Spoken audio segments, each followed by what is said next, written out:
Наша славна Україна зажурилася, а ми тую червону калину підіймемо, а ми нашу славну Україну розвеселимо. Ой, у лузі червона калина похилилася, чогось наша славна Україна зажурилася, а ми тую червону калину підіймемо, а ми нашу славну Україну розвеселимо. Ой, у лузі червона калина похилилася, чогось наша славна Україна зажурилася, а ми тую червону калину підіймемо, а ми нашу славну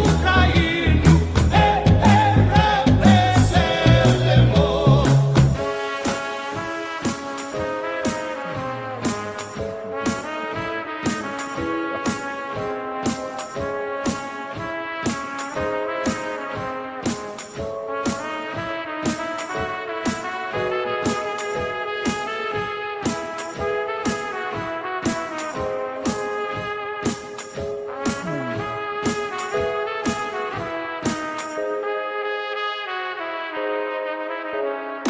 Ой, у лузі червона калина похилилася, чогось наша славна Україна зажурилася, а ми тую червону калину підіймемо, а ми нашу славну Україну розвеселимо. Ой, у лузі червона калина похилилася, чогось наша славна Україна зажурилася, а ми тую червону калину підіймемо, а ми нашу славну Україну розвеселимо.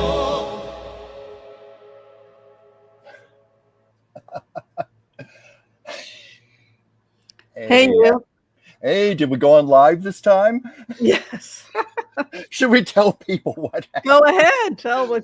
Well, we did our whole opening, dancing to the music and everything. And then you realized that I think you had not hit the button that makes our show go live to the people. Yeah. So we ran a little late. I apologize for that. That happened to me once before on my channel. Pam of Pomona Remembers and Joyce Petrus and I did an 1.5-hour special about Carol Burnett for her birthday. Uh-huh. It was fabulous. We got through the whole 90 minutes, and then Pam looked up and said, "Oh, shit." She realized she had forgotten to hit the record button. We lost the whole show. At least we found our mistake in 5 I went to minutes. turn it off. I'm like, oh, we aren't live. So that's We got to laugh about it, It's real. It's honest. How you doing? How's your week been? I'm doing good. I've just had a really, really busy day today, taking care of personal matters, working on artwork, making phone calls for you, studying for the show today, putting questions together for our author interview. And I love it. We have an author interview? Oh my God. Well, yes, we do. We do. You know what? I got a copy of that next to my bed because I was lying in bed reading it. Hold on. Yeah. Well, okay. Well, hold on just a moment. But it's the wonderful Lisa Loitz, In Search of the Sun. She's going to be with us. I am dog hearing. And I'm looking forward to it. I love the book. Whimsy, this you always person reminds me of somebody I look in the mirror at every day. Yeah, I saw the need to travel and to keep, that wandering spirit. This is a wandering spirit. This is in and out. I got to be in and out. I got to keep moving, man.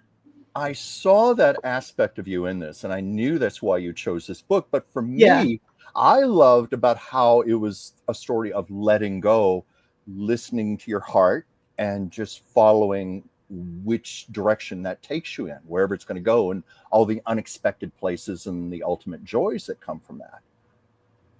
I love this very much. Yeah, there's a lot here, and I'm really excited to talk to her. Maybe it'll be like a therapy session. I don't know. But if you haven't had a chance yet to check out our book of the month, as many of you know, Chuck and I are huge lovers of good books, and so we started a book of the month club called Taco Tuesdays, Chuck and Whimsy's Book Club. And this month it's the In Search of the Sun. It's a really good book. It's written by Lisa Loitz. She's a great author. I'm excited about And she's got great energy. We talked to her before the show just for a few minutes, and that's always an exciting thing for me when I read one of these books and then get to actually meet the person face to face and talk to them. That's a treat. I saw so much of myself that there were portions of this book that made me a little uncomfortable. Well, yeah, but that's what's good about it. That's good art. Art provokes you. It makes you think. It makes you feel. It makes you see things in different ways. You know and what it ultimately reminded? You learn from that. And the book reminded me of that film with what's his name? Ben Stiller and Jennifer Aniston. Along Came Polly. Yeah, okay. Didn't the book remind you of Along Came Polly in a way? It was like, I don't know, maybe we'll go together. Maybe we'll we'll hold off though, because I want I haven't seen that movie in a long time. Yeah. I've met both of them. They're both very sweet people. Yeah, they're very sweet people. Yeah. Yeah. So, well, let's go ahead and turn the camera around. Who's with us? Oh, well, let's see who's who's here today. Okay, well, we have Anne. We have Intuitive Kathy. We have, I like this name, Shizzle. I hope I said that correctly. And of course, our fabulous Joel Tilson, the Sybil, and we have Anna. We have Sheila, we have Wendy, who made your fabulous hat. Let's see, Renee, Susie. Oh, wait, Susie Mad Max Goods. Good name. Let's see, Aria, we have Rush, we have JS. I think I've gone through most of my list thus far. Rex is here. Yeah, where we were happy to have you as I do my little romper room mirror thing here. Yes, always good. So you want to go into it? So it looks like Donald Trump is changing his tune on Ukraine. Of course, we wanted to play a song in honor of Ukraine today. What do you think's going on there? My immediate hit was this seems to be something like a FU to Putin. Like I'll show you who's boss here. The fact that he's giving more aid to Ukraine. And that's the way I understand it correctly. It is $10 billion. $10 billion. And wasn't that just announced? Yes. Yeah. So, and then he also said he was going to bomb Moscow. But do you think that this is creating a bigger rift between him and MAGA? Oh, my God. Well, when you're talking about bombing Moscow, how can it not? And of course, giving that much money to the Ukraine, because I know that has been controversial with the MAGA people all along. So I'm sure it is. And certainly there's enough unrest and civil war going on just in the MAGA party itself right now, thanks to their leader, their orange fearless leader. He keeps stirring. He's not orange anymore. Have you noticed? He stopped dyeing his hair. Oh, but I meant his skin, that awful spray tan or makeup or whatever he uses, which he still does not blend in himself. Obviously he does not have a makeup artist. I don't think any professional makeup artist would want to lay claim to that mess. So he just slaps that stuff on. And I keep thinking of, remember whatever happened to Baby Jane, Betty Davis? Yes, well, I Betty did. Davis, Good movie. That was a good movie. Betty Davis purposely did her own makeup. And she said, because the character was insane, she said she wanted it to look like the character never washed her face. She just put another layer of makeup on every day. And I keep looking at Donald Trump and thinking the same thing. You know, he puts this brown stuff on top of the orange and the orange on top of the brown. Ay, Gotta ay, laugh. ay. Gotta laugh, I guess, you know. Gotta have Yeah. something to laugh about with that man. So what is your feeling about these threats from Trump? Why do you think now, given that, he best buddies with Putin until Well, recently? yeah, I think we talked about this last week or the week before. You know, Trump is notorious for throwing people under the bus once they are no And longer under of the use to him. buns, you said buns. That was a I meant to say under the bus, Going under their bus, buns, under yeah. the bus. But no, Trump is about himself, and he's notorious for doing this with anyone when they're no longer of need to him. I think he knows that Putin is losing power. He doesn't feel Putin is such an asset to him anymore, and he's making that clear. Trump loves to bully. He's bullying Putin now, I think, in his own little way.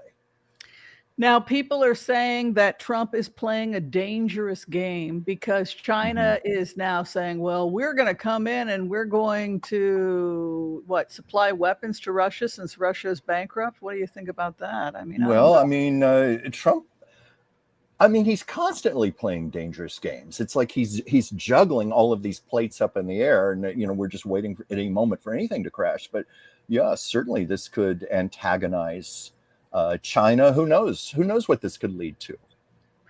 Well, I think without further ado, we should probably do the empath prayer. What do you think, Chuck? Should we get I this think we party should. started? I think we should.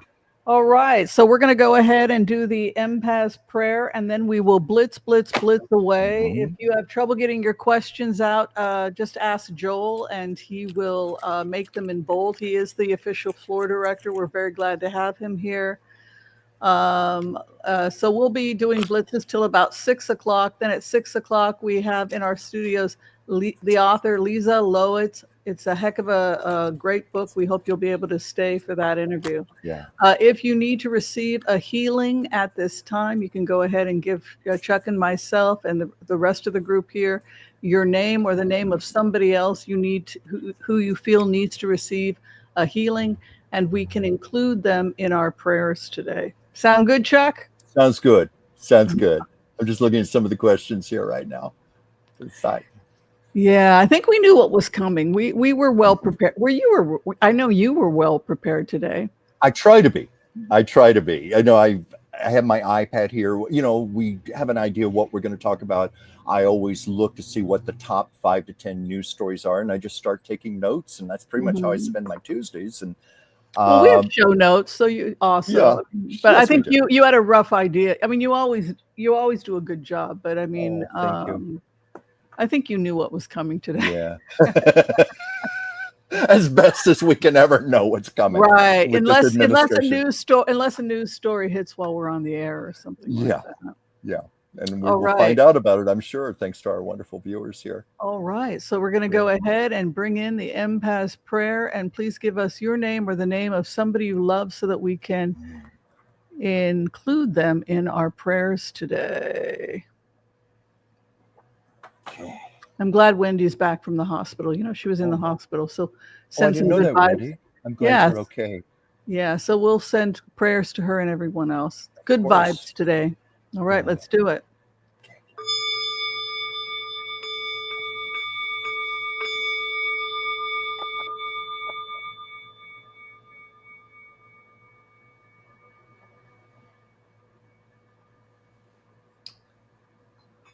Okay. I want to call on white light protection for myself and this community as we ask permission from Spirit to access the Akashic records. We call on our spirit guides and our good angels to be with us. Please give us the clarity and the wisdom that is needed to empower all of us on our journeys to make the best decisions for ourselves, our families, the planet, the people we love, but also to help those that we may have strife with. And together collectively as a community, we say Amen. Amen. And for those of you who are requesting a healing at this time, we come together and we pray. We pray that you receive a perfect healing, both for yourself and for those you love, in mind, body, and in spirit. And together again, we say Amen. Amen. Amen. Amen. Amen. Amen. May all souls be healed. May all souls be healed. Mm. All right, Chuck. So do you have anything more you wanted to add about Trump? What do you think's going on with Trump? I mean, let's talk about the Epstein thing. What are Well, you the feeling there? Epstein thing, as several people have pointed out, and as we all know, he's constantly about distractions, constantly finding anything. Right now, he's been picking on Rosie O'Donnell again, wanting to take her citizenship away. The Epstein files are coming up. I can't tell if he's using this as a distraction or he's trying to distract away from it because he knows there's some really bad stuff in there. What do you think, Whimsy? Well, I mean, the main thing I'm feeling is that we're seeing civil war in MAGA. I mean, it's Yeah. definitely breaking into two separate camps. Would you agree? Oh my God. I mean, we've got people like Marjorie Taylor Greene. I said this a week or two ago, when Trump loses Marjorie Taylor Greene, watch out. But Marjorie Taylor Greene, Tucker Carlson, Steve Bannon, Megyn Kelly, they're all... Steve Bannon. Wait a minute, Yeah. Steve. Can you tell me a little bit about that? Well, I just saw that Steve Bannon is one of the people. All of them are demanding the release of the Epstein files once and for all. Okay, Yeah. interesting. Let's see, and it was the FBI director Dan Bongino. He said on his right-wing podcast in 2023 that Jeffrey Epstein story is a big deal. Please do not let that story go. Keep your eye on it. So this is interesting that they're not trying to protect Trump so much, unless by some miracle it's not as damaging to Trump. Maybe they know that makes no sense. I mean, it doesn't make sense. If you look at the new book by Wolf, is that his name? Is his last name Wolf? Is it Wolf or Wolf? I'm not sure.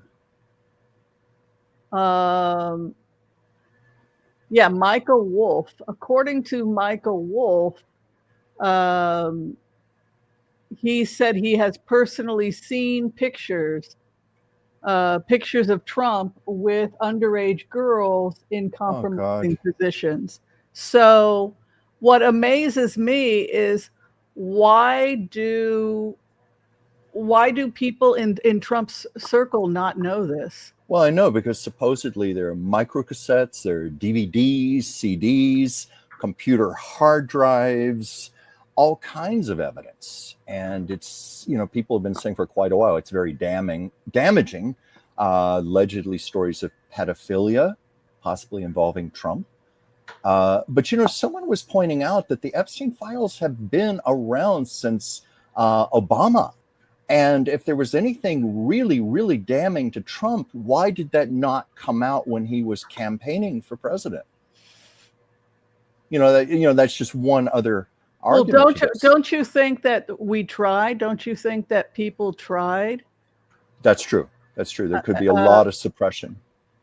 A lot of powerful people. This hasn't been pinned on him yet. Why should it now be pinned on him? But who knows? Elon could have a whole team at Grok AI now just working on convincing imagery of Trump, and how would we know? Yeah, no, and listen, I have seen these pictures. I know that these pictures exist, and I can describe them. There are about a dozen of them. The ones I specifically remember is two of them with topless girls of an uncertain age sitting on Trump's lap, and then Trump standing there with a stain on the front of his pants, and 3 or 4 girls kind of bent over in laughter.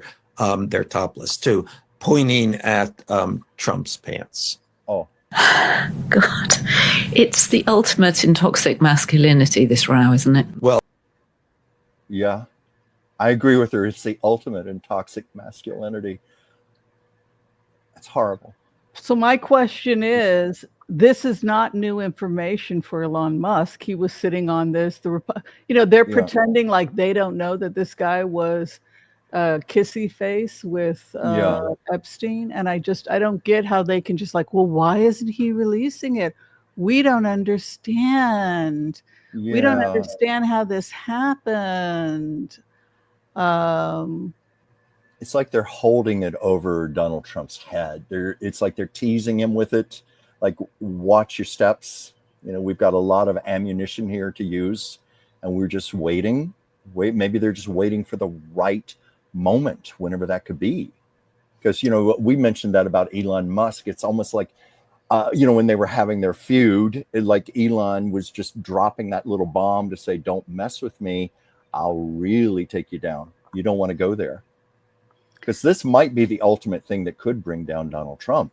And isn't it really that this was always plan B? If this doesn't work out, Musk will just use his social media to remove this guy and put his guy Vance in? Yeah, it's certainly a possibility. Well, you put it a plan B, or like that expression about having an ace and an ace card in your back pocket, just for when you need it. This is big. This is very big, and I feel like maybe they're saving it. They're saving it for just the right time when they really need it. Because Trump has been fairly impenetrable. It's like nothing ever brings him down. The most scandalous, the most horrific things, going back to when he ran for president 3 weeks for the election, when that tape came out where he said he grabs them by the female genitalia, to put it politely. Things like that. It's like nothing ever brings Trump down, but this might be the ultimate. This could be it. Yeah, because this is something that really mattered to a lot of people in MAGA, clearly. Yeah, and I'm also thinking about all the his Christian fundamentalists who have been supporting him, family values, et cetera, and then this comes out. His wife is doing porn, and that's been known about his wife. Yeah, and hanging out with Epstein, and a questionable visa herself as a foreigner. Yes. Well, let's take a look at the first thing. Do you think the Epstein files are going to be leaked this week? Wow. That is the question that's our first question that we're going to be tackling. Well, do you want to do that with cards, or are you just asking my opinion? Let's go ahead and do some cards. Let's do some blitzes and see what we get. Okay.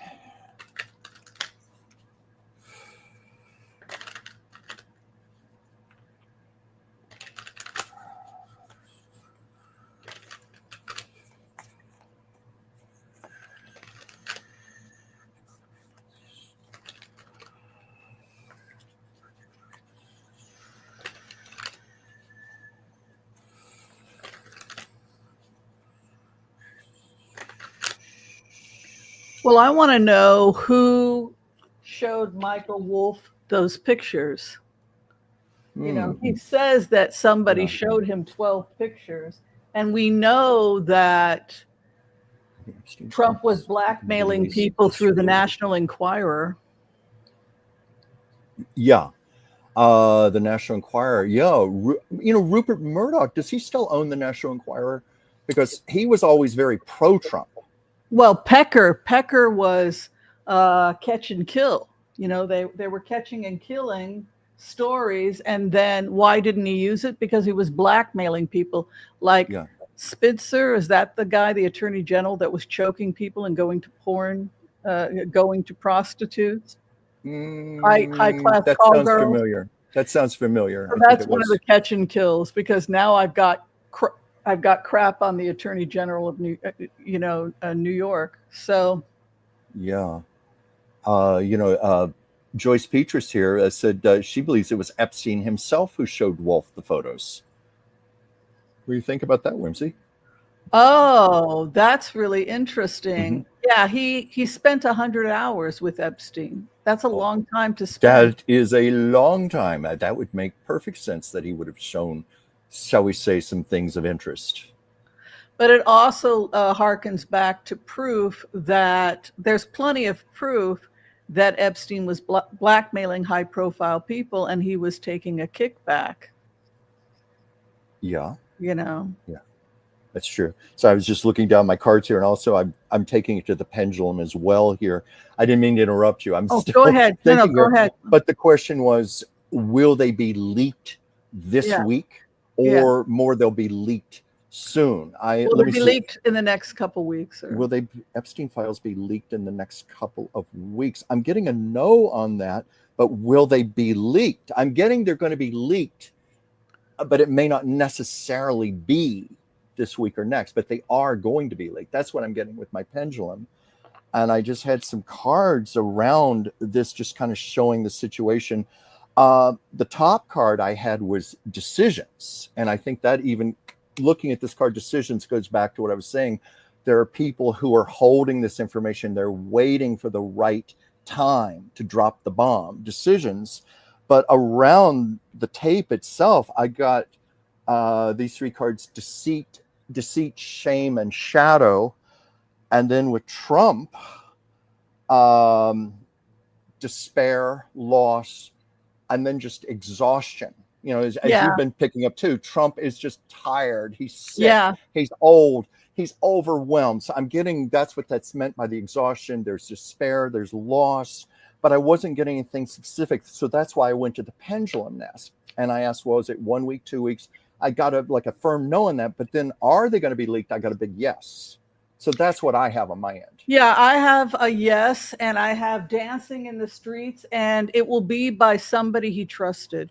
Really? So if the FBI came in and confiscated everything that was in Jeffrey's, you know, they took it and they buried it. The other thing is that when they arrested him, when they arrested Epstein initially, I think it was in 2004, Clinton was in the White House.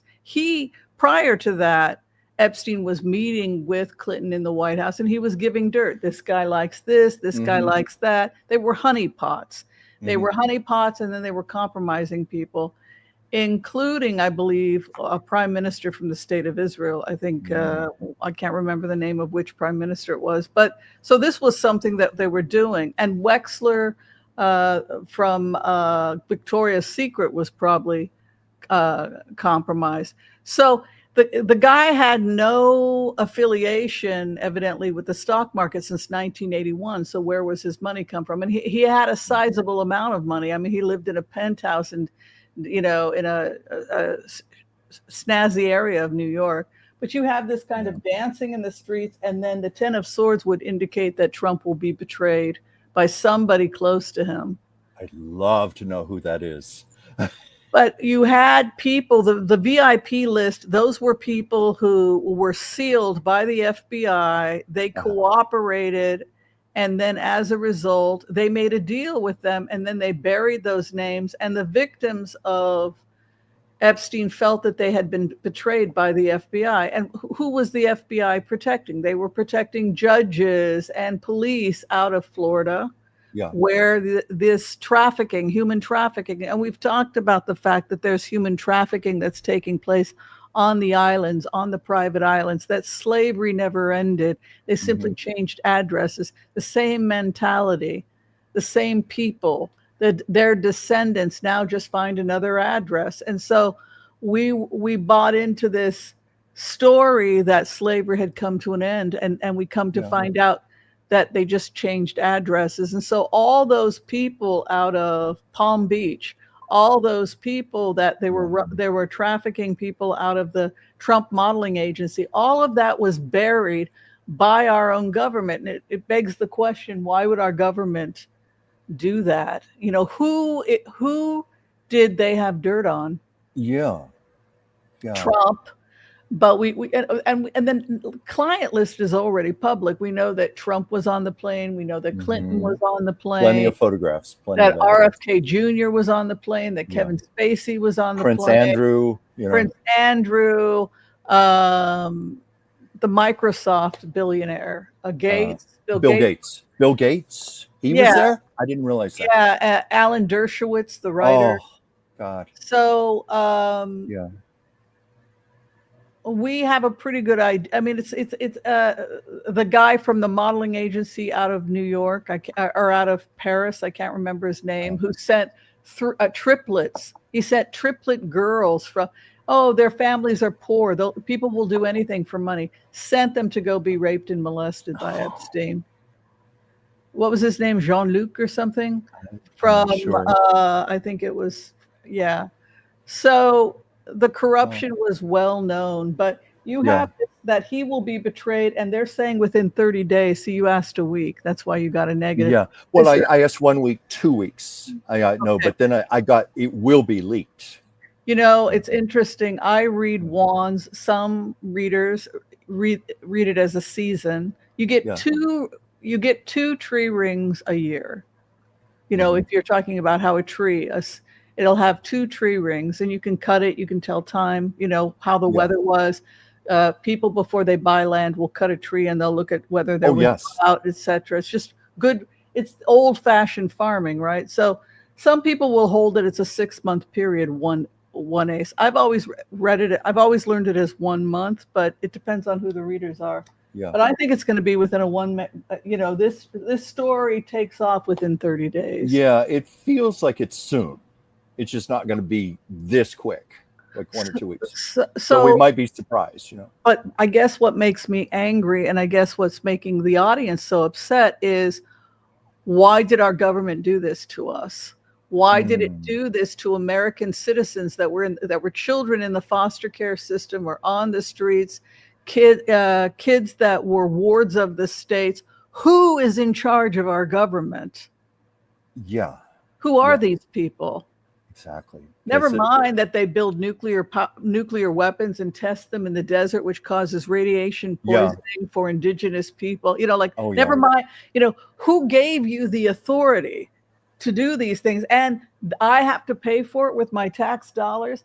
But Yeah. but even more than that, come to find out that our government was involved in honeypots that involved raping children. You know, Yeah. I'm not okay with this being covered up. I want everything out. And I want to drag the people from I want the FBI in front of the Senate. I want a hearing, and I want an expose, and I want every name of everybody, FBI directors and everybody else, all the freaks down in Florida that thought slavery was great. I want them all exposed.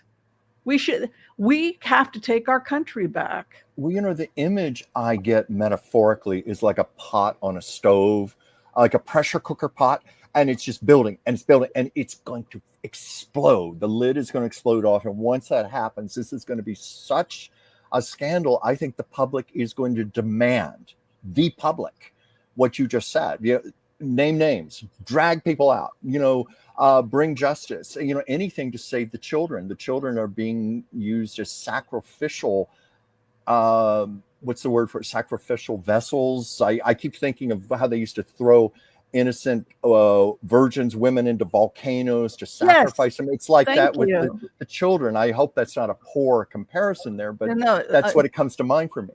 Yeah, that's exactly what the greater good, so we can use these children to become MK Ultra blind assassins, give them LSD and make them psychics. I mean, there's some crazy crap they've been doing to kids. I mean, yeah. You want to give a shout out as Nancy is.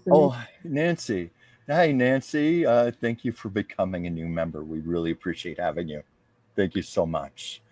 All right. What's the latest? I lost my train of thought. What I was going to say. Oh, I'm sorry. Please. No, it's okay. It's okay. No, I lost. Yeah, the volcano. We were talking about the volcano, and that they sacrificed American citizens who were children.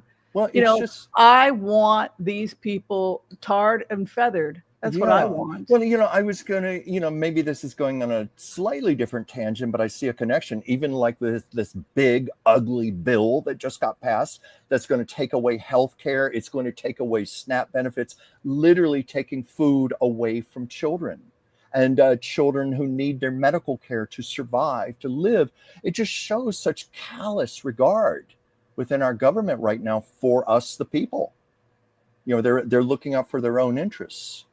We've got to take to the street more than that. We have to demand the names. What else do we got here? You want to read? Oh, Joel Tilson, Russia rejects peace deal. Trump pissed. Not surprised by that. Let's go ahead and look at the future relationship of Putin. Well, how are we going to look at this? How do you want to look at this? How do we look at this? Because we already have been looking at some of this, but I don't know how do we phrase this as a question to ask? Let's see how this is going to end. How's it go?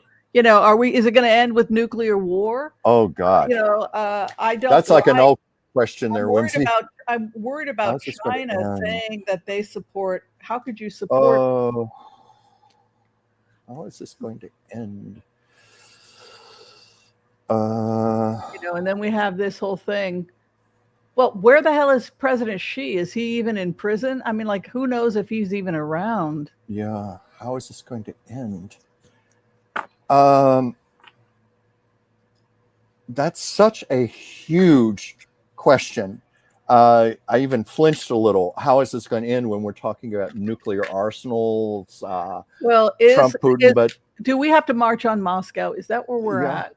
Is well, is it? Oh God. you know, I think I'm going to just stop with the 3 cards here because, you know, that basically says, is doomsday coming? Are we going to be obliterated? And that's how it struck me initially. And I got 3 cards that said partnership and love, victory and grace. That tells me we're not going to blow ourselves up. We're somehow going to survive this. How, I don't know, but it's not going to be catastrophic as that. That's what I got from these 3 cards. That's why I wanted to stop with these. But you, I know, will be far more specific with your tarot. Well, I think the main aid that we're giving them is to intercept the missiles because I feel this frustration. There's some moon, like, where are we going? We're playing this dangerous game with Russia and China. Yeah. Look at this anger. Look at this war. Ah! Yeah. You know, they are infuriated with us. Also, there's this confusion, like, where the hell are we going? But look at this. They are attacking, but the masters have control of the situation. That leads me to think that they're going to be trying to bomb Kiev. And if they've got Iron Dome set up, it's like, doo-doo-doo. I mean, also, they have new systems where the bombs will just drop on Russia. Go ahead. It's like the ultimate mirroring spell. Yeah. You hex us, we send it back to you. Yeah, it's the ultimate checks and balances, so to speak. Yeah. And then the scholars take over. You can see the scholars coming in. So yeah, it feels to me like this is looking like Iron Dome and intercepting missiles. Yeah, a new contract. You know, the only way to end this, according to Grok, and according, you know, this is Grok 3, not the crazy Grok 4. Yeah. The only way is to remove Putin. Yeah. You know, I spent so many hours on that,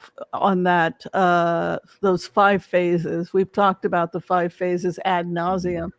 But the main thing I would say to people is that, you know, as many ways as you twist and turn the conversation with the supercomputers and say, how does, you know, the world is on fire, the world is at war, we're a minute to midnight. Is there any way that we can avoid any of this? And from the computer's perspective, we have to dismantle it. You know, it's not like there's an option.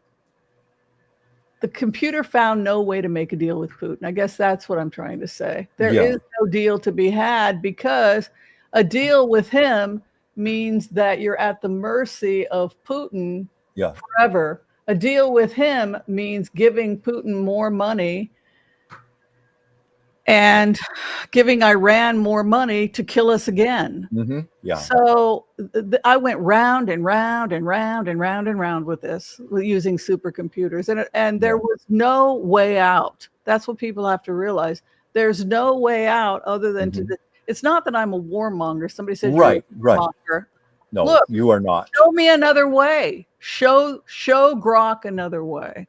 Because if somebody is hell-bent on taking the West, he's not going to stop at Ukraine. He wants the lights of Moscow to shine on the entire world. I was going to say he wants to take over the world, much like Hitler wanted to take over the world, much like I suspect Trump wants to do.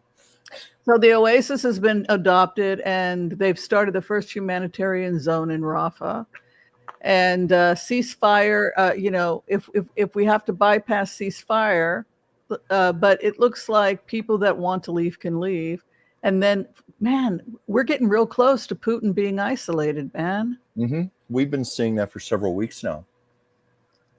So it's like I am completely open because I racked my brain, and then I sent it to the IDF and to Joe Biden, but I racked my brain. Show us another way to avoid World War III. Show us another way where this is not going to escalate into a potentially atomic problem.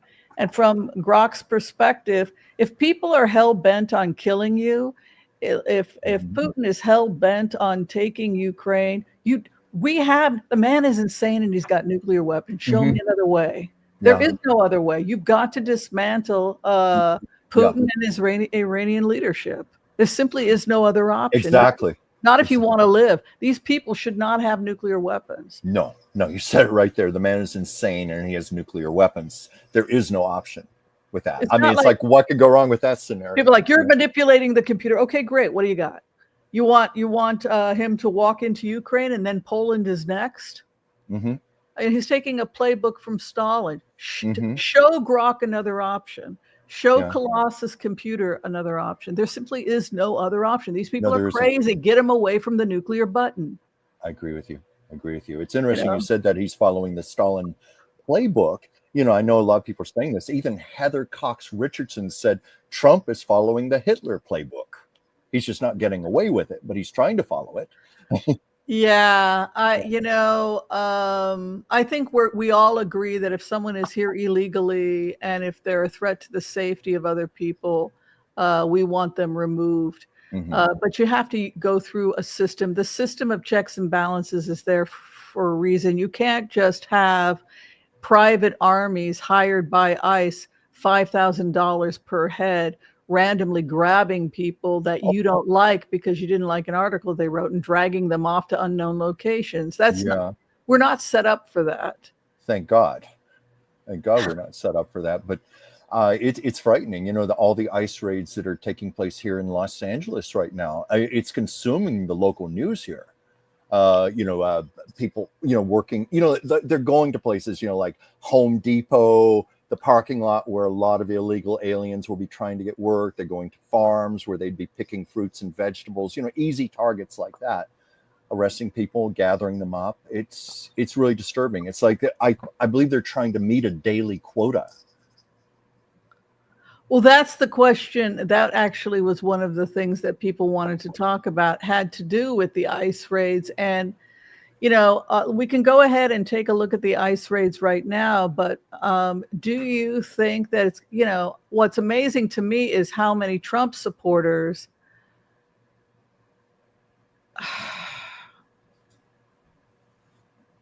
I just don't even know where to go with this. I mean, it's so insane. It's so freaking insane.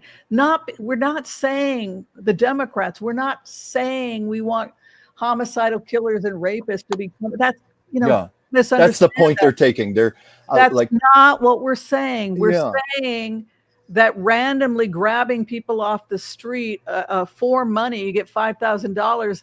It's just and bypassing existing law. You know that they kidnapped a woman from Portugal that was on vacation with her daughter in New York, and because she spoke Portuguese, and they threw, and her daughter's weeping. Oh dear God! She was held. She was in ICE custody. She was on a freaking vacation from Portugal. Yeah.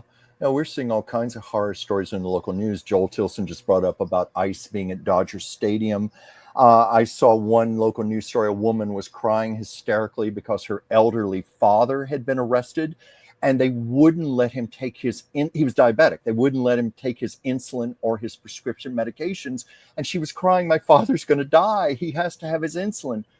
This is just barbaric, what is taking place. And here we've got areas where there are fruits and vegetables sitting rotting because there aren't people to take care of them, to pick them, because people are afraid to go to work now. $10 for a watermelon. Yeah. It's going from $3 to $10. Oh yeah. This is going to affect all of us. Our grocery prices. Egg farms too, chicken farms too, hire a lot of illegals. Exactly. So that means $10 for eggs, $20. There you go for a chicken. And I don't know about you. I don't think you watch too much television, do you, Whimsy? No, I don't own a TV. Oh, okay. Well, there's this commercial that plays, Kristi Noem, talking about how we're rounding up all the criminals and the rapists and everything and deporting them. And I get so angry when I watch that commercial. Most of these are good, decent people. Yeah, we want Emma. We want the gangs gone. The Latino community would love to see the gangs gone. I used to live, with Blessy over on near Wilshire Boulevard, which is the separation line between Wilshire is the separation between East and West. I remember that house. we occasionally had people selling pot, but Mhm. the people who had the biggest problem with it were Latino. Boy, those Latino women are fearless. They would like scoot them out with the broom. No, you come here. Like they would kick them out from the bodegas and stuff. And I really liked living in that neighborhood. Actually, I really felt very comfortable. And they made everything from scratch, like those roasted peanuts with jalapeno Yeah, and yeah, lemon and lime.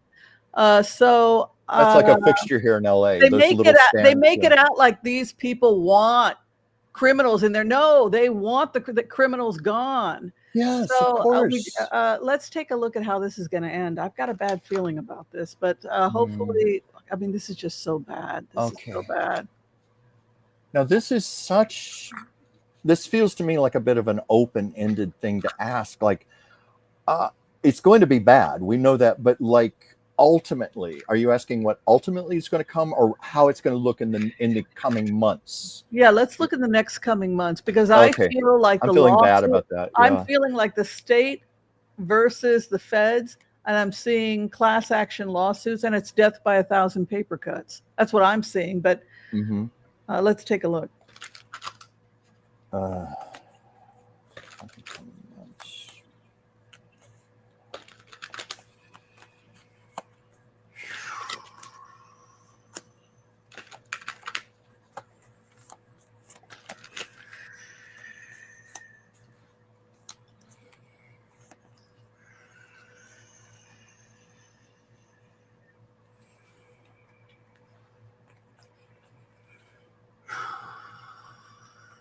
oh. Oh.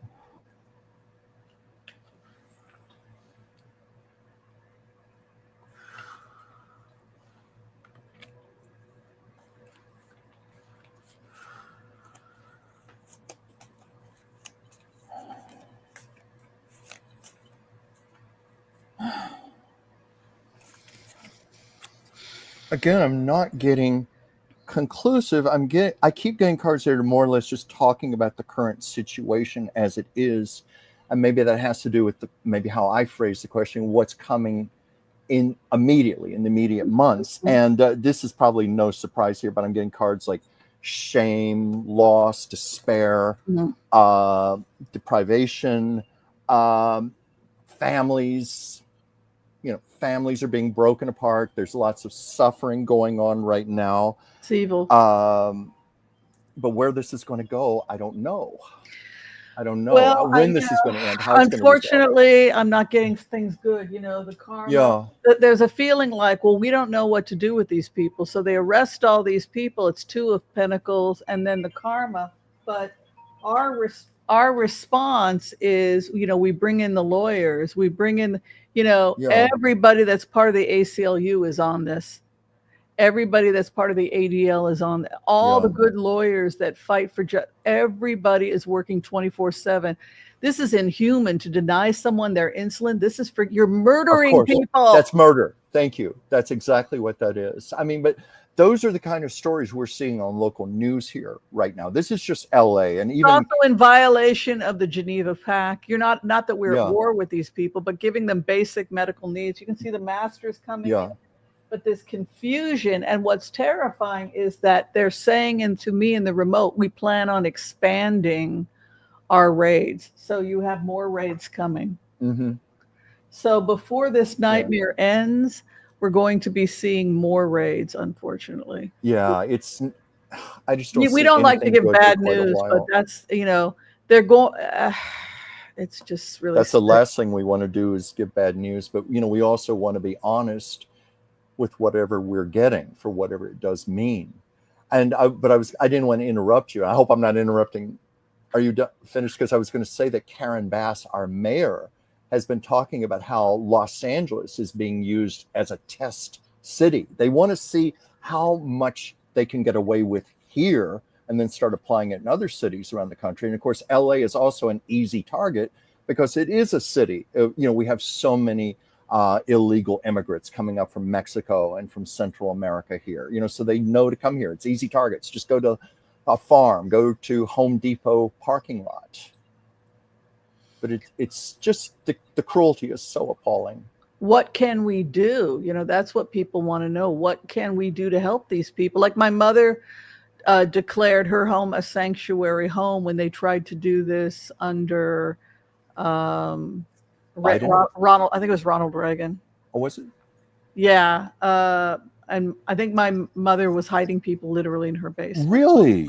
Yeah, they've done this before. That's incredible. I never knew that about your mother. Well, she was one of the heads of her union.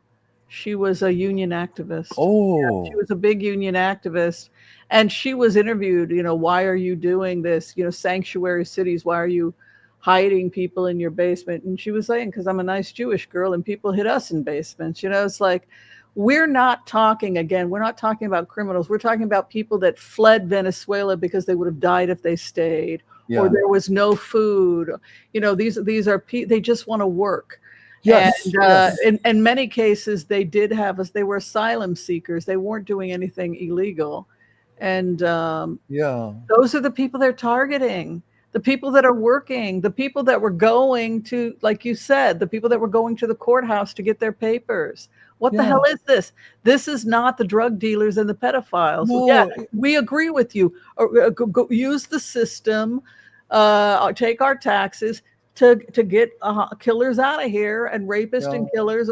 We agree. But to randomly grab asylum seekers that have a legitimate reason to be here when they're just want a better life. applying That's all for they their want. papers, come on, man. They're just trying to take care of their children. They want a better life. They're doing the best they can. And most of them who come here are very hard workers. And as we're finding out, as we've just discussed, they provide essential services. Our economy is going to suffer. Our food prices. If we go to the grocery store, we're going to be seeing it very soon if we're not seeing it already. Yeah, Trump administration about to incinerate 500 tons of emergency food. Is the guy a psychopath or what? Oh my! Well, he's a psychopath. We know that, but I didn't know that. Sorry. That's ghastly. Do you know anything about that, Whimsy? I didn't see that. I know that we cut U.S. aid, so we've got all this U.S. aid waiting to be shipped out. So might as well destroy it since we're not getting it to the starving kids in Africa. They're just dying. I know they are. That's another thing we haven't even talked about. All the aid that's been cut off around the world and people not getting, again, getting back to children, not getting their medical care, not getting food, nourishment, just basics that they've counted on. Yeah, and in violation of if you're declaring war, this is against there's a lot of violations, and I just see them being a million paper cuts because they're in violation of OSHA. They're in if they're enemy combatants, if that's how you're treating them, then they have certain rights. Okay, we'll do one more and then we have an interview to do. So do you think that these asteroids that are headed, there's 2 or 3 that appear to be within our solar system. Come on, Mars is pretty far away. Yeah. But let's take a look if any of them are actually going to enter our orbit or hit Earth. I actually started to laugh a little bit. I thought, oh, great, we've got asteroids on top of all of this. And we don't have enough to deal with. Oh my god! Oh my god! Well, now how do we go about this question? Is an asteroid going to hit Earth in the next year? I know this is serious. I'm sorry, but it's just, how things get so absurd, you have to laugh at that. Well, why don't I just do this one? Okay. Well, actually, don't small asteroids hit us all the time? Yeah. Okay, so should we mostly ice? They're mostly ice. Right. So should we rephrase the question to is a deadly asteroid? Okay, that's what I mean. Okay, it's a catastrophic asteroid. Deadly. Okay, it's a catastrophic. It's happened before. Hit the Earth this year. Okay, thank God I got a no. I got a no on that. I got a no too. But the purpose of NASA creating these things like satellites that can shoot down asteroids. Yeah. Research that NASA does that keeps us from being blown up. But you can see a judgment, a new contract, hanging it up in the world. But this is like evidence. We're learning how to shoot down asteroids. And I think it's really exciting that we have learned how to do those things. Well, Whimsy, if I'm not mistaken, our moon protects us. Like, if you've seen the other side of the moon, it is just filled with craters and holes. Supposedly the moon shields us from a lot of oncoming asteroids. Isn't that just like a Cancer? Yes, the just like a maternal Cancer. Yeah. aspects We're of the good Cancer. people, I got you, baby. I got you. I got you, my baby. I'm not going to let anything happen to you. That's so true. I didn't even think of the connection here. Us Cancers, we're moon children, and we're very nurturing. We're Whimsy, we're the Jewish mothers of the zodiac. That's absolutely the chicken soup and everything. Yes. Speaking of Jewish mothers, let me ask you, did you get a chance to read this book, In Search of the Sun, One Woman's Quest to Find Family in Japan? Yes, I found it very moving, very moving. I was very excited. We always do a little 15-minute pre-show before we go on live, and we spoke briefly with Lisa, and after reading her book, and I just saw what a warm, sweet, lovely person she is, I thought, okay, this matches my image of her as I was reading this. And we both were vicariously feeling ourselves in the story. Yeah, I skim the books before I select them. And this one, we get about 30 a month now. You know that we get 30 admissions a month now? That doesn't surprise me. Many years ago, I used to work with a literary agent, help him go through manuscripts. And he used to get an average of 200 submissions a week. And the rejection rate was about 99.7%. And all you have to do is read some of those manuscripts to know why. But I know you get some excellent books. It must be very hard for you to choose. It is very hard, and usually I'll spend time, and this just spoke to me. There were a number of reasons why I picked this book. I love books that take you all over the world, and I felt like I was able to go on an adventure. I like the fact that she wrote in the first person. I really could relate to her personality also, where she just had this need to travel. I love the way that she organized it into various different chakras. I like that a lot. I do too. And wow. So if you haven't checked it out yet, please check out the book, In Search of the Sun, One Woman's Quest to Find Family in Japan by the amazing Lisa Loitz. So everybody give a warm welcome to the amazing Lisa Loitz. Hello, my love. How are you? Hi, Lisa. Show today. Wow. Oh my gosh. We got to shift gears here after what we've been talking about. Well, now that we know we're not going to be hit by an asteroid, we better get down to work, right? Yeah, I guess so. I'm trying to find my questions here because we were. Well, you know what I was thinking, that it was kind of interesting that Lisa was next up, was that we had talked about, intolerance of others, xenophobia, fear of the other. And what I liked about Lisa is that you kind of, I guess, first off, welcome. It's good to see you here. Thank you for being here. I'm really a big fan of your work. But you kind of had questions and doubts yourself as you moved through different cultures. Your husband is Japanese. And can you talk a little bit about that first off, like who you are, how you came to have these experiences, why you felt the need to write this book, and how were you able to adapt to these huge cultural changes that you had to go through in order to, live in all these worlds at once? That would be my first question. That's a lot of questions, I think. I know. I have a lot of questions. I grew up in Berkeley, California in the 70s. And, as I mentioned, I think in the book, that was a really culturally diverse and rich place. And I went to Malcolm X Elementary School. I learned Black history, real American history. So I came from a very wonderfully culturally diverse and accepting place where we were really pushing for change, especially in the 60s and 70s. Our parents and the communities were pushing for inclusivity and change. So, but it wasn't easy. And, there was a lot of violence. I was beaten up often, a white girl being bused into a Black school. There were sort of costs of growth, let's put it that way. And my family life was a bit also chaotic. And I learned how to meditate in high school. We had this great teacher who taught us how to meditate. I think it's in the book. Yeah. Yes. And I just found that gave me a place to if not experience peace, just to be with what was happening in a way that was comforting. like Be I in could, the moment. yeah, be in the moment, and I could hold all the chaos around me in a way that I could see it as somewhat separate from me. And Yeah. and he had us chanting the Heart Sutra, which was very unusual. And I think the seeds were planted at that point that I would go to Japan, because that's Japanese Buddhist text. And eventually, fast forward, I got the opportunity to go there. And at that time, I had a master's in creative writing from San Francisco State. I had the great privilege of studying with Stan Rice and Anne Rice, who went on to write the vampire novels. But a master's degree wasn't really a meal ticket in America at that time in creative writing. But I don't know if it still is. probably isn't, unless you want to be an academic, and even then. But in Japan at that time in the 90s, you could get a job.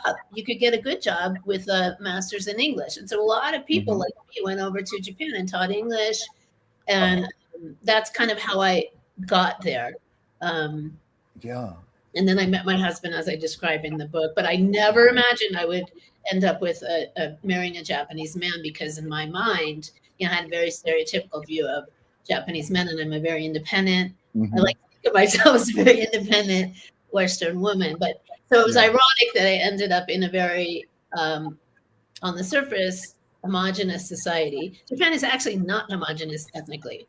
There's ethnic groups. There's the Ainu. There's the Emishi, the indigenous groups. There's Koreans in Japan that were forcibly brought over in World War II to work as slaves.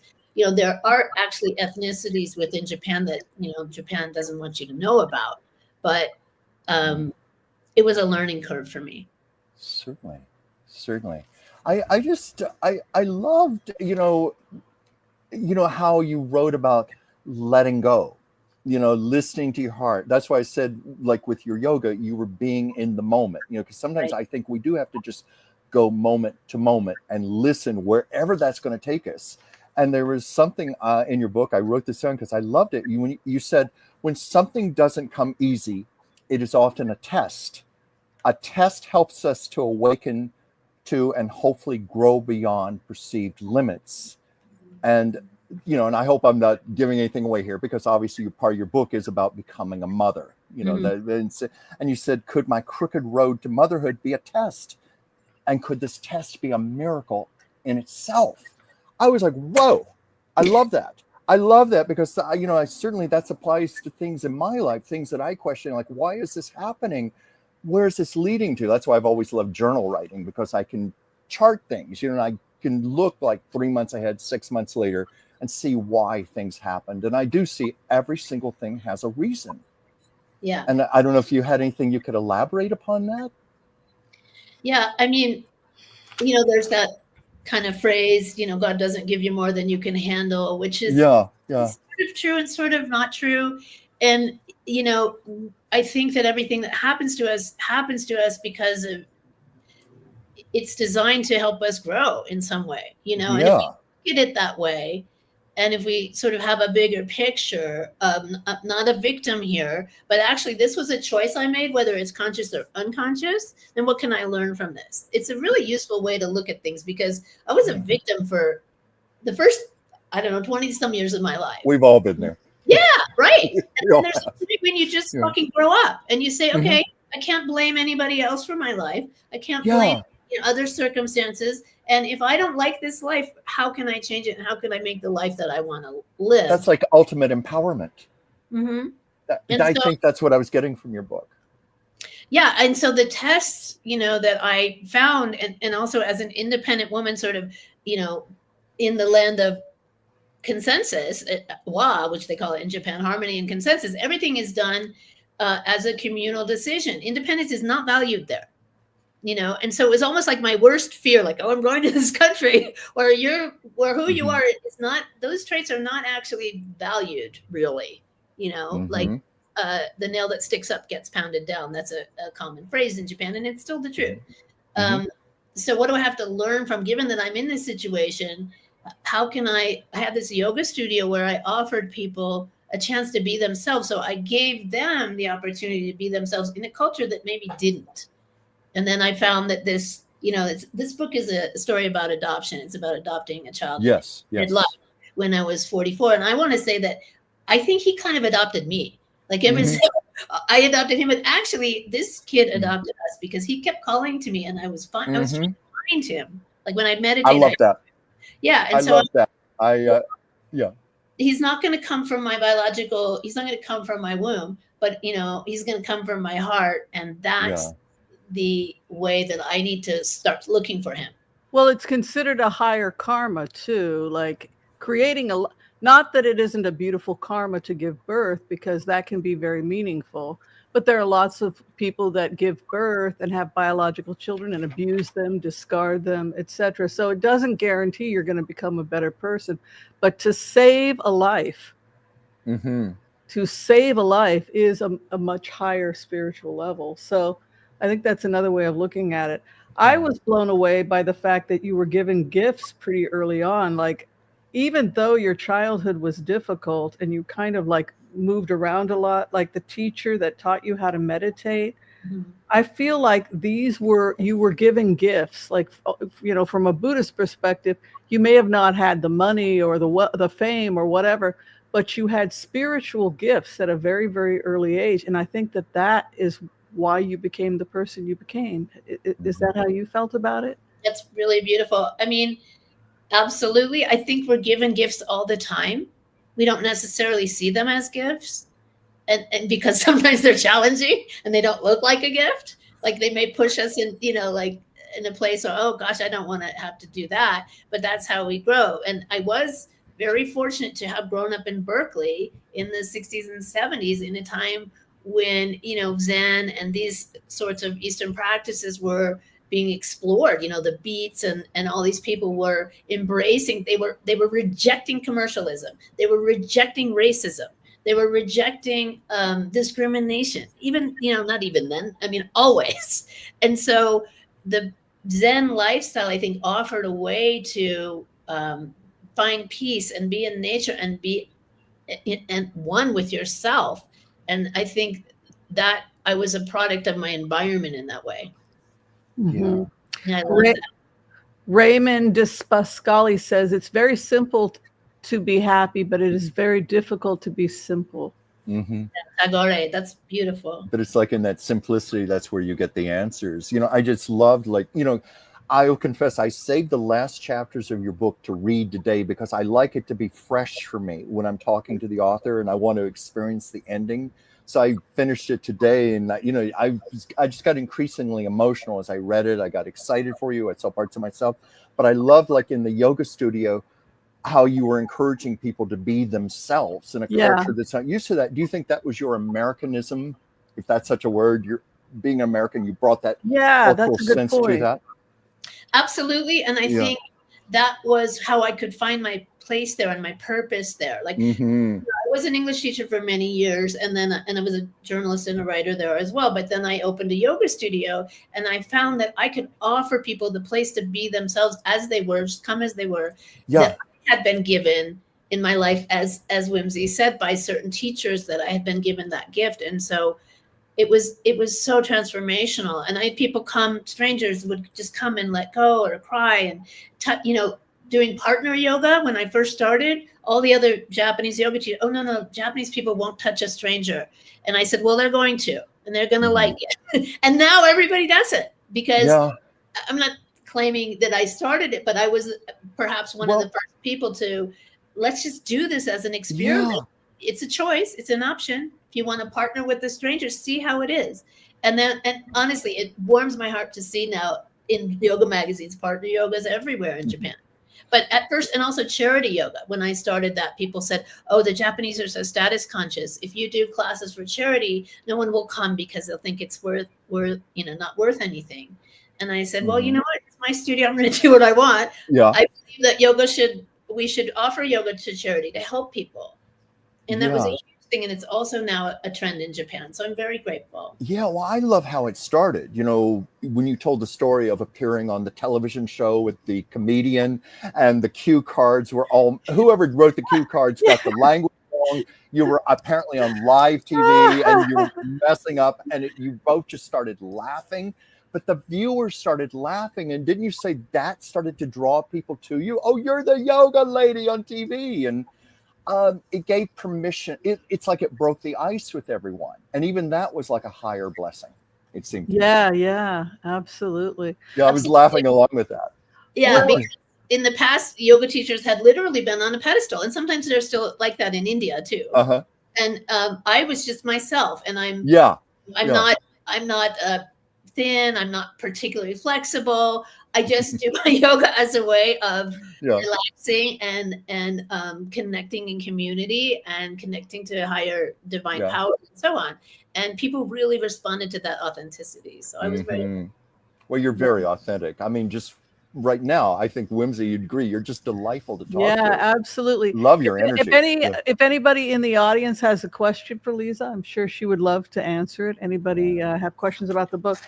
The thing that really struck me, and I mentioned it before we went on the air, is there's an indecisiveness throughout the book that you struggled with every decision. I mean, every decision was you struggled with. Can you talk a little bit? Like, I felt like you were partly in the United States, partly in Japan, partly here, partly there, and this restlessness. This restlessness of spirit.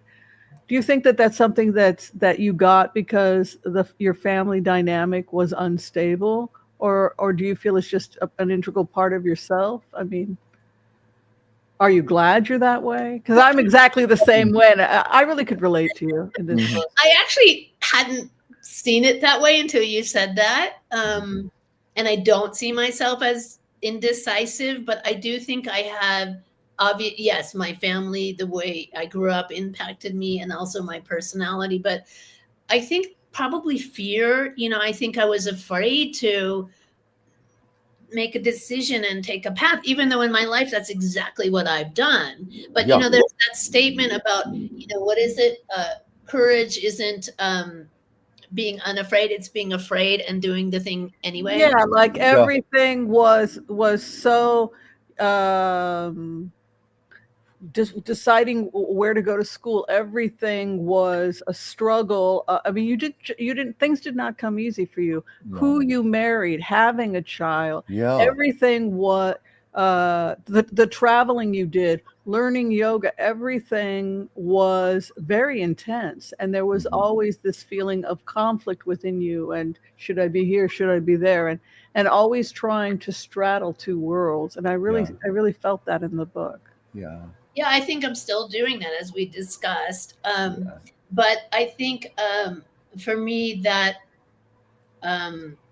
well, that's a good question. I don't live in Japan anymore, but I do go to Japan often. My husband, who I married in the book, and we've been married 32 years, lives in Japan, and I live here. So I still am. Yeah, that's how you do a marriage. With our son, and we're still married. It actually works for us. But our son, I live here with our son, who came with me during COVID to go to high school and to play soccer. He got a professional soccer offer when he was in high school, so it was such a good move for him. And now he's in college. So I think that was just my process. Yes, nothing did come easy for me, but that's how I learned my own strength, is having to kind of fail forward, as they say, right? And fail better, and just keep failing until whatever was supposed to happen happened. But then eventually, to your point, Chuck, just trusting that I was on my path, and I really didn't actually have to do anything. That comes to something I want to ask you. I know there's a question here, but I just first wanted to say one of the most powerful parts of your book, because your book is a journey. It's a journey of growth, and finally just getting very simple, very basic through trial and error. It's when you're at the orphanage and you said, I'll take whatever child is available. And they even said to you, what you mean, any child? I'm paraphrasing you, but you just said, yes, whatever child. I know it's my destiny, our destiny. And to me, that was brave. That's a very wise place of growth to be. I was afraid for her, point actually. of resolution. But I thought, what happened to that ambivalence up to this point? Yeah. It was like, but when you commit, girl. Oh yeah. No, actually I have it here. You said, I know this is our fate. our journey, our path. And from there on, there is nothing to do but trust and let go. To me, that was one of the most powerful things you said in the book. Even before I read where it was going to go after that, as Whimsy said, she was a little scared for you, but I just thought, that's brave. Yeah. And at the same time, I felt such a peace in it. Yeah. And I was wondering if that's what you felt. Absolutely. And I think, I had told my husband, because when we applied, so just to be clear for the audience who hasn't read the book, we applied to adopt through the Child Guidance Center, which is basically the government. So we were applying to adopt a child who was a ward of the court. We weren't going through an agency and paying a lot of money and doing anything. We were going to adopt a child that was otherwise perhaps not going to be adopted. The foster care system in Japan. Basically. And so because of our ages, I was 44 at the time, my husband was 47 or 8, we were not priority at all. Like, we were always going to be low priority because they prioritized according to age and basically youth. If you were young, you were high priority. So every month they would call us and say, we have a placement. Are you interested? And I'd get very excited, but then we would never get the placement because we were always old. So that's when I told my husband, this is a little bit of a spoiler alert maybe, but I just said, just call them and tell them to just put a stamp yes on our file, that whatever child is available, we want. Like special needs, whatever child, is maybe not adoptable, that's our child. And so that's what we did. So then that moment that when the social workers came and said, we have this child, are you interested? And that's when my husband reflected back to me and he said, well, you said any child, whatever. And I said, you're right. I did say that. Let's do this. Yeah. So it was brave, but I also had to really trust that, that was our child. And he was.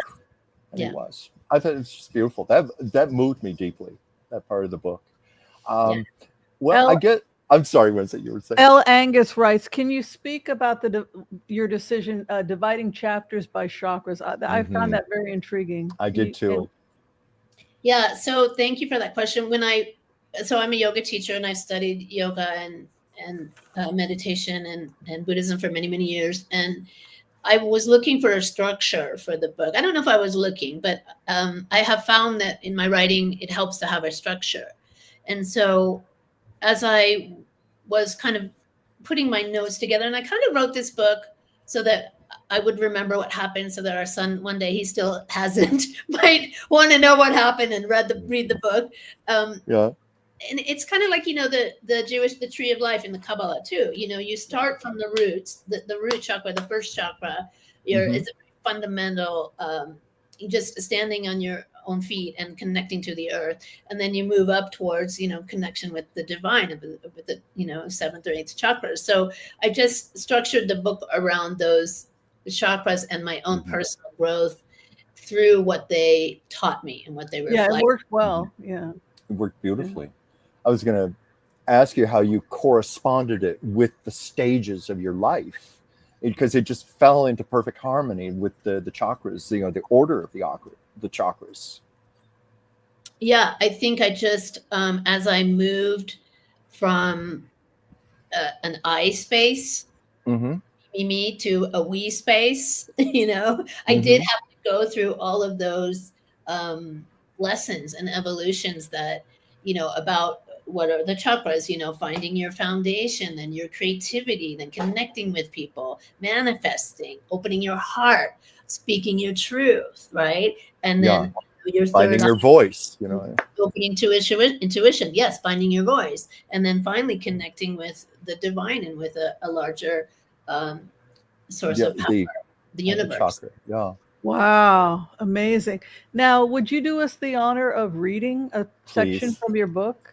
I was really wondering what I should read. And I just think because of what the world is experiencing now and what we're going through as a planet, I'm going to read a chapter that's kind of at the end of the book. It's called All That Has Divided Us Will Merge.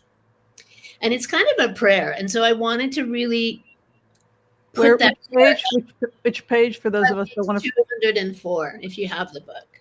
Yeah. So if there's anything I need to explain a little bit, I'll kind of maybe explain it slightly as I read. Though there are many customs for birth in Japan, the mother returning to her parents' house, a celebration of the child's first solid foods. We'd missed them all. So when we returned to California, my mother decides to hold a Jewish baby naming ceremony for Shinji. Many people from her community gather to welcome him, though we are strangers. Shinji is given the name Benjamin, his middle name. In tradition, it is customary to throw breadcrumbs into a body of water as a symbolic act of repentance, anytime between Rosh Hashanah and Yom Kippur. This ritual is called tashlich, ascending out. We gather along the Napa River to cast away the sins of the past and resolve that next year will be a better one. My mother and stepfather, my father and stepmother, my sisters and their sons are there. Peggy, my beloved aunt who encouraged me to adopt, is too sick to join us, and I feel her absence on a day when the whole family has gathered to heal and rejoice. The past is behind us, the future is wide open. It's a time of new beginnings, a holy time all over the world. In India, it is the Ganesha festival, honoring the elephant god of new beginnings and remover of obstacles. In the Muslim world, it is Ramadan. My mother's friends come up to congratulate us. Some tell me their stories of how they too were adopted or how they have adopted children, and what a wonderful mitzvah, a good deed it is. I agree, thinking it is Shinji's mitzvah to us. Tossing bread into the water, everything is still. It is a beautiful moment. The congregation has prepared a special blessing. It says, "May the one who blessed your ancestors bless you. We hope that you will be a blessing to everyone you know. Humanity is blessed to have you." Shinji sits atop Shogo's my husband, Shogo's shoulders, wearing his beaded yarmulke, smiling and dancing. I look at Shogo and see that he is crying too. The adults gather and say the Shabbat prayer. And then all that has divided us will merge. Then compassion will be wedded to power. And then softness will come to a world that is harsh and unkind. And then both women and men will be gentle. And then both men and women will be strong. And then no person will be subject to another's will. And then all will be rich and free and varied. And then the greed of some will give way to the needs of many. Then all will share equally in the earth's abundance. And then all will care for the sick and the weak and the old. And then all will nourish the young. And then all will cherish life's creatures. And then all will live in harmony with each other and the environment. And then everywhere will be called Eden once again. My mother has ordered a special cake for Shinji decorated with Pokemon, though Shinji seems to be the only one there who does not know who Pokemon is. He devours the cake, which says, "Mazel tov, Shinji. Welcome to the tribe." Oh, That was so beautiful. that is beautiful. You write beautifully. She does. Yeah. Wow. Well, thank you so much for Thank you. being here with us. I guess we will close unless we have some more questions Yeah. for Lisa. Thank you for having Yeah. me. It's a real honor. You're my favorite tarot podcast. Yeah. It's great. Lisa, I wanted to ask you, this is the second version of your book. And could you talk a little about that? Like what, how this differs, did you expand upon the first book and how? I actually did. So this is the first volume. That's actually Love the cover. That picture of your on the son. cover doing yoga, because it turned out he was a yogi. Who knew, right? Really? Him Wow. doing yoga in Bali. No accidents, Right? Yeah. So this was published by my publisher, longtime publisher, Stonebridge Press, a small press in Berkeley, an independent publisher that publishes a lot of books on Japan.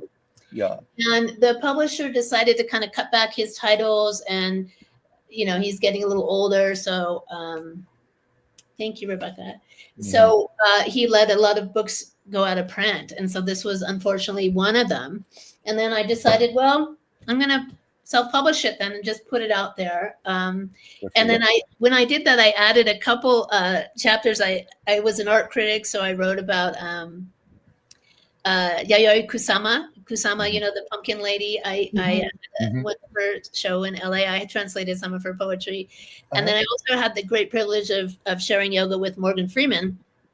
Yes, I I put- knew who MF was. So I had to like put Morgan Freeman. I think that chapter is called God is Human, you know, because I thought, oh my gosh, I get to be in the same room with God, you know, with Morgan Freeman and teach him Yeah. yoga. In here, but other than that, the book is the same. I think there's not.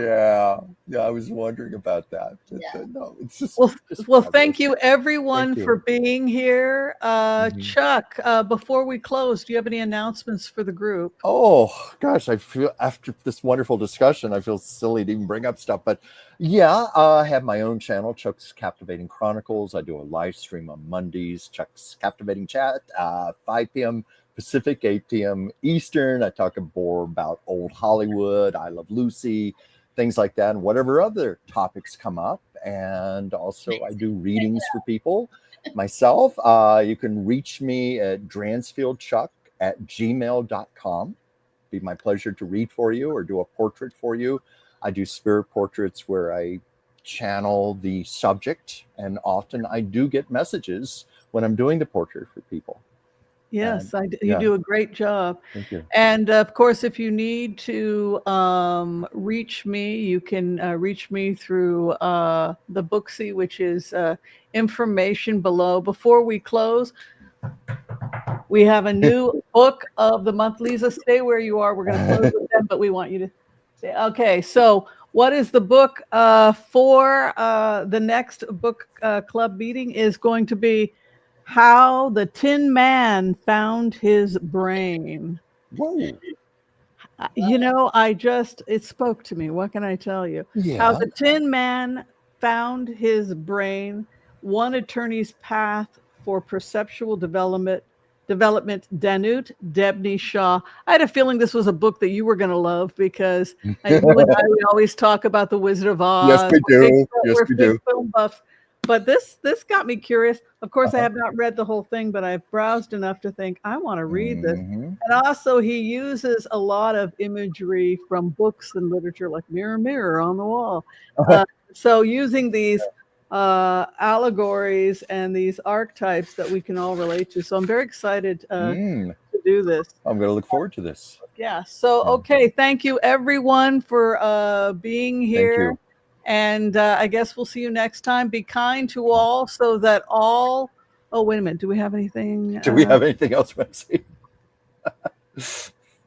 Okay, just wanted to make sure that Lisa got her messages. Yes. People were thanking you. All right. Be kind to all so that all will be kind to you too. God bless. Peace out. And we will see you all next time. Thank you, everyone. Bye everybody. Thank you so much.